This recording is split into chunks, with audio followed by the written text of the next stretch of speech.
সহ্য করতে করতে ধৈর্য হারিয়ে ফেলেছি। তবু মনকে বুঝিয়েছি আজ নয়তো কাল ঠিকই সব ঠিক হয়ে যাবে। বোকা মানুষ ধোঁকা খায়, সৎ মানুষ কষ্ট পায়, সরল মানুষ আঘাত পায়, আর স্বার্থপর মানুষ আনন্দের দিন কাটায়। এটাই বাস্তবতা। কিছু মানুষ আছে যারা মায়া বাড়িয়ে জীবন থেকেই হারিয়ে যায়। জীবন মানে কিছুটা হাসি, কিছুটা কান্না, বাকিটা অভিনয়। স্বপ্ন পেয়েও যতটুকু পেয়েছি ততটুকুই বা কজন পায়। এই চিন্তাধারা যাদের মধ্যে আছে, কষ্টের পৃথিবীতেও তারাই প্রকৃত সুখী। বিশ্বাসটা রক্ষা করতে শিখুন, কারণ একবার সেটা ভেঙে গেলে আর কখনো জোড়া লাগে না। আর তখন সত্য কথাগুলো মিথ্যা মনে হয়।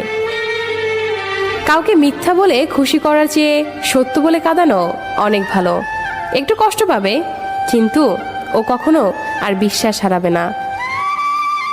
বর্তমানে মানুষকে তুমি যতটা আপন ভাববে, ঠিক ততটা কেউ তোমায় আপন ভাববে না।